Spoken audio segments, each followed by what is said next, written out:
what we can see lining up with silver right now is as we're taking out this $18 price, trying to get back up to that old high of 22, the monthly MACD is starting to turn upward towards the zero line. Now, the last time we had that occur was around 2003, 2004, around a price of $4.50 to $5. That was the last time we had a breakout above the zero line of the MACD, and we know what happened there. We got a tenfold run in the price of silver. Start investing in gold and silver at sdbullion.com today and join over 35,000 precious metals investors who have made the switch to the lowest gold and silver prices in the industry. SD Bullion recently claimed a spot on the prestigious Inc. 500, making them one of the fastest growing bullion companies in the United States. With low bullion prices and over-the-top customer service, SD Bullion is setting the standard for precious metals transactions. Visit www.sdbullion.com today. Start saving on every precious metals purchase you make. Hey everyone, this is Elijah Johnson with silverdoctors.com, and back with us today is Brother John F. from the Silver for the People blog. John, thank you so much for joining us today. Thanks for having me again, Elijah. All right. Now, I'd first like to discuss the recent announcement from China. China is outlawing initial coin offerings. Can you explain a little bit about what this means for cryptocurrencies? Well, it really first started with the U.S. Securities and Exchange Commission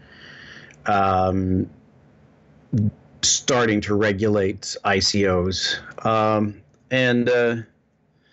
It's a little bit different than a cryptocurrency. An ICO is kind of more like a cryptocurrency within a cryptocurrency. So the way it works is that people, say, have Ethereum, and the people who are starting a new cryptocurrency do that through Ethereum. And so if you want to get in on this ICO, you send a certain amount of Ethereum, and that you're promised a certain amount of shares. So they're using the term shares, which really just means number of coins, and ICO, which kind of rhymes with IPO. But in reality, it's just a coin within a coin. So why is the regulation happening? Well, I think the regulation is happening because they're scared of cryptocurrencies, but they're using this sort of backdoor of ICO and saying that, well, people are going to be defrauded. Well, people have been defrauded by a lot of things, including governments. But, I say let the buyer beware, do your own due diligence. There's a lot of things people can be scammed with, and I really don't prefer to have some type of monolithic, overreaching big brother to police everybody's investment decision. But if you think about, what this means, I mean, it's kind of shocking because if you look at the definition of a security, so Bitcoin, governments have had a hard time defining what they mean by, or what Bitcoin is. Is it money? Is it an asset? Is it, what exactly is it? So if you look up the definition of a security is a financial instrument that can be traded back and forth. And then if you look up financial instrument, it's something that can be purchased with money, basically. So in a way, the governments of the United States and China have declared cryptocurrencies to be money. So I don't think that's what they really wanted to do. And we kind of see the reaction now is we sold off from about 5,000 down to 4,000 on Bitcoin. We're back up to 4,600. And, they're basically admitting that it's money. And if it wasn't money, then why are they regulating it? So they're just lending credence to it. So you talked about how the powers that be are scared of Bitcoin. Why do you think that is? And also, do you think there will be more regulations against cryptocurrencies? They're scared of cryptocurrencies because their power base, it relies on control of money. If they don't control money, their power is severely withered away, if not wiped out. So I've made the analogy before of things like the post office being wiped out by email. We can talk about taxis being wiped out by Uber. We can talk about classified advertisements being wiped out by Craigslist.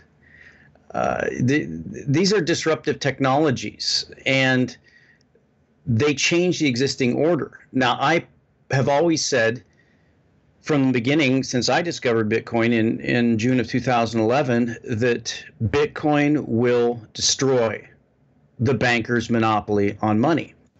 I believe that from the beginning, and I believe they believe that. I think they're fighting a losing battle. I think they know they're fighting a losing battle. I think they're the post office waiting to go out of business. Money is going to be something that governments don't control. And that's going to change the game, because that means they're going to have to fund their operations through taxes. Through taxes that are voted on, through actual constituencies that are represented by their politicians, which we don't have. We have a fiat Ponzi debt pyramid right now, promising everyone everything, which is going to collapse on itself. And the system that would replace it, if I'm correct, the cryptocurrencies will replace fiat, government-issued fiat currencies. Then if that's the case, then there's going to be severe restructuring of government services. And that means a consequent severe reduction in the power of government. No, I know. I think it was last time we had you on, you were saying that the market cap for pretty much all cryptocurrencies is around $100 billion. And by the end of the year, you would expect the cryptocurrency market cap to be about $1 trillion. Can you give us an update on this? Is that still your view? Well, I said it could be. Actually, I also said that it could go down 90%, which it's done probably 3 or 4 times now since Bitcoin started trading at a penny. It's had at least 3 90% bear markets. Now, after we talked, the entire market actually went down in the face of the SegWit. Well, it wasn't really SegWit, but it was another. It was a hard fork in Bitcoin that happened August 1st. And we went down to about $60 billion total market cap for cryptocurrencies. We're now at $166 billion. So I'll stand by that. I think that it's quite possible to see $1 trillion by the end of the year. The reason why I made that prediction is not so much because I think that, this market can't slow down or won't go down, but I'm just looking at the amount of money, of debt money the governments have created. And we know that China with this, China's been doing everything they can to stop cryptocurrencies, even though they say, oh, we're just trying to make them safe, or, oh, we just want to have regulation or whatever. But the bottom line is that China understands that cryptocurrencies give their population the ability to get their assets out of the country. And that's what governments hate. That's why governments have capital controls. But unfortunately for these governments, unless they can bring in a one world government, there are going to be some friendly governments out there like Panama, Japan, and others who want that money. And they will allow cryptocurrencies to trade and not restrict them with endless regulation. And the money's going to flow there. So I don't think they can stop it. They're going to try. I think China wants to have the world reserve currency. I think China wants to be the next United States so that they can have a world reserve currency. They can force the entire world to use their gold-backed yuan or whatever it is.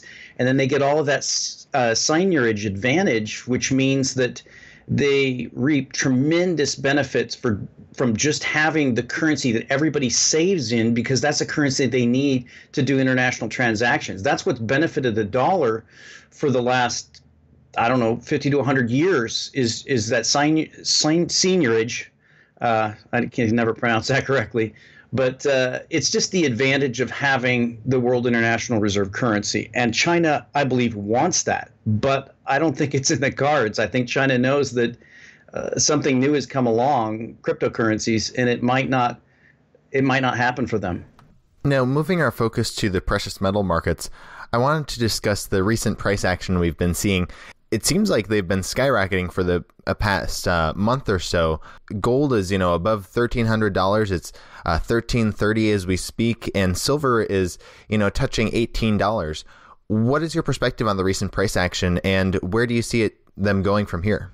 If you look at the technicals, I follow silver a lot more closely than I follow gold because I think that silver is a much better investment. It's more the common man's sort of investment. There's a lot less of it as far as if you talk about the value per ounce and how many ounces are above ground. People would say, well, there's this many billion ounces of gold and this many billion ounces of silver above ground in storage. It may be 1-to-1, right? But if you look at the dollar value difference, it's tremendous because of the silver to gold ratio or gold silver ratio being 80-to-1.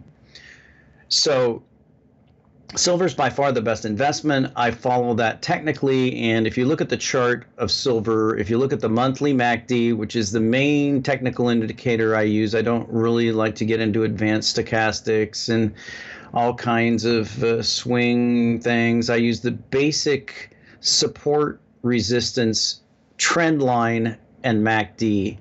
And what we can see lining up with silver right now is as we're taking out this $18 price, trying to get back up to that old high of 22, the monthly MACD is starting to turn upward towards the zero line. Now, the last time we had that occur was around 2003, 2004, around a price of $4.50 to $5. That was the last time we had a breakout above the zero line of the MACD. And we know what happened there. We got a tenfold run in the price of silver. It ran from $5 to $50 to that top in 2011. So a tenfold run in the price of silver now, assuming that it's around probably $20 when it starts the run, if that's when the breakout occurs through that line. Then a tenfold move is $200 an ounce silver. That would be the equivalent percentage move of what we had the last time we had that technical breakout of the MACD. So when do you see that occurring? And can you explain a little bit more about what this MACD indicator is? It's just an indicator that takes moving averages and uses the crossover lines to determine buy and sell points. It's pretty much a trend following technique. So it's just one of the indicators that I follow. And like I said, support and resistance, probably support and resistance are the two most important technical indicators that you can follow simply because they indicate past behavior of different market players. When you're talking about overhead resistance, you're talking about people who, for example, if you go to a lot of the silver bug sites to this day, you'll hear people whining and complaining about how much they paid for silver. Fortunately, I didn't buy during the big run-up. I think the most I ever paid for silver was $32. But you'll hear a lot of people whining and complaining about how they're still down. But that's not the real reason you want to stack silver. But nevertheless, some of those people that are down will wait until they're even. It's not that it makes a lot of sense, but it's just human nature. And those people will wait until they're even and then sell. So what that creates is overhead selling pressure. That's called overhead resistance. And that's people who are at a loss waiting to get out. And once they see the price where they got in, they sell and get out. And so that's kind of tends to put a ceiling on the price as it rises. Now, that's also the reason why, as Jesse Livermore pointed out, the greatest trader of all time, that a market that's moving into new highs, that's at a price that it's never been before, such as Bitcoin, that's the most bullish scenario you can possibly have. Because what that means is that nobody who owns that asset has a loss. The only reason they have to sell is to take a profit. They're not waiting to get even. So that's very bullish, and that's the type of formation we want to see in silver. So we want to see the MACD, we want to see the moving averages cross to the upside, which is kind of going to give us an indication that we're beginning an uptrend. And then we want to see a breakthrough, a breakout through the overhead resistance around 22, which is the last time we got a lot of selling. Now, you have to keep in mind with all of this that gold and silver are incredibly manipulated markets. So that reduces the value of technical indicators. They still seem to work, but they also can do very, very strange reversals. And we've seen, the midnight selling, we've seen the midnight massacres, we've seen the, Japan at 3 a.m. selling $1 billion worth of silver that doesn't exist. That is outside of normal technical indicators. Now, I'd like to move our focus to the mining sector. What is your perspective on what is occurring right now in the mining sector, and where do you see, if silver is to, skyrocket to, it seems like you're saying around $200, what do you see for the silver mining sector? Well, there really isn't much of a silver mining sector anymore because silver is so undervalued that it's primarily mined as a byproduct of base metals. But I've always said that there's no point in investing in something, in a company whose primary method of making money or method of business is to sell a suppressed commodity. It doesn't make a lot of sense to me.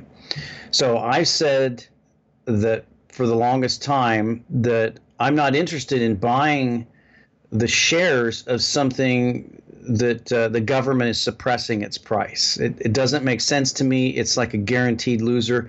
Now, if you're speculating as to when the manipulation will end, because I would definitely start to do some fundamental analysis of different mining companies and mines once we can be certain that the manipulation has finished, then I would want to look at those numbers. But if you're trying to pick the time when this manipulation is going to end and bet on miners, then yeah, that might be a good idea. But the last run-up we saw in the miners, everybody was convinced this is it.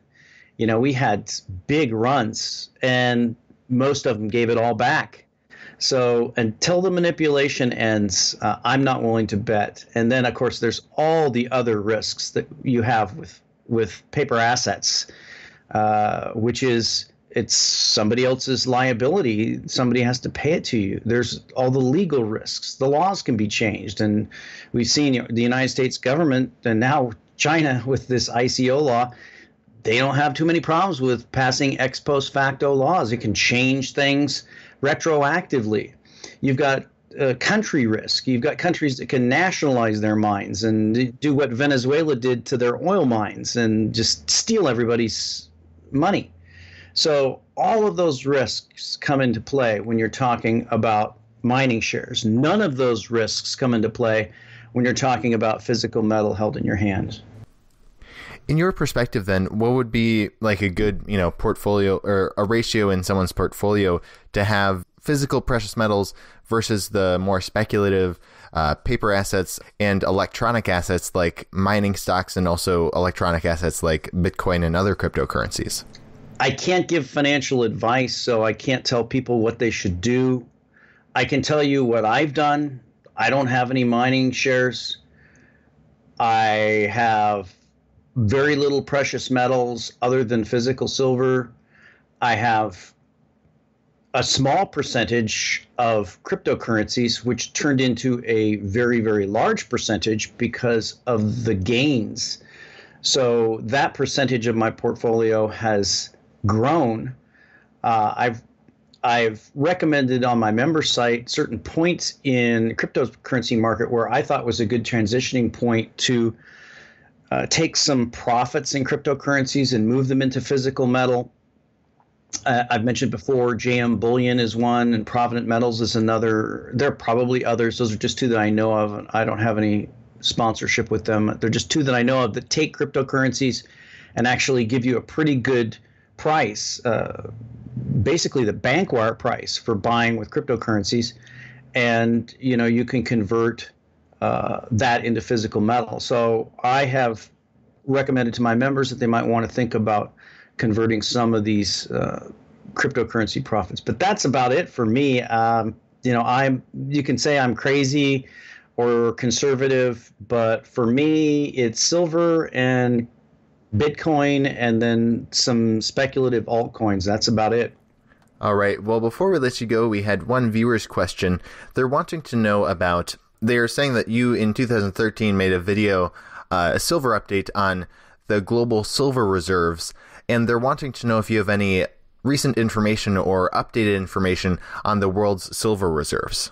Well, that's a difficult question because we just don't know. The governments are in charge of it. It's the USGS, U.S. Geological Survey, that tells us this. But what is their interest? And I mean, can you really trust the people who I personally believe are behind the suppression of precious metal prices to give us accurate figures as to what those are?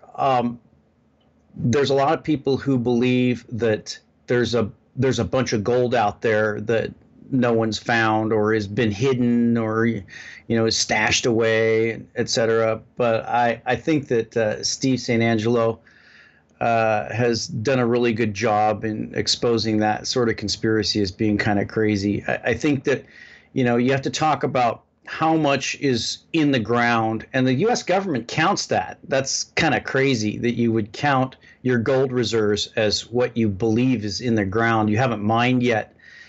Talk about counting your chickens before they've hatched. But silver, I would say, although we don't know the numbers, I would say that silver is far worse situation than gold because, as I've pointed out before, silver is a lighter metal. The larger finds tend to be higher up in the Earth's crust, and most of the really big silver finds have already been found. So my guess is the silver reserves are very, very low if you're talking about unmined silver. And as far as above ground silver stockpiles, it's a horrible situation. No government even admits they have any now. The U.S. government ran out in 2006. Supposedly the SLV has these hundreds of millions of ounces, but nobody can account where those ounces came from because the numbers just don't add up. So I think it's a very, very bullish number, but we're just not going to find out until the manipulation ends. All right. Well, Brother John F., thank you so much for joining us today. Before we let you go, did you want to share with the viewers any last thoughts you had and where they can find you online? Yes, they can find me online at BrotherJohnF.com, and the member site is BrotherJohnF.biz, B-I-Z, where they can sign up for a monthly or yearly fee. I also want to mention an ICO that's coming out recently that I covered in one of my updates. It's called CDX, the Commodity Network, Commodity Ad Network, and it's Steve St. Angelo and Peter Froelich. I don't usually recommend people check things out, especially ICOs, but this one is one that has the potential to compete with the monolithic ad players, and it's a new kind of ad model based upon a cryptocurrency. It's kind of interesting that right when this Chinese crackdown happened, I happened to stumble upon this ICO for this coin. So if people are interested, they can go to that site, CommodityAdNetwork.com, and check it out, or look for Steve St. Angelo. He's involved with that. Once again, Brother John F., thank you so much for your time. Thanks again, Elijah.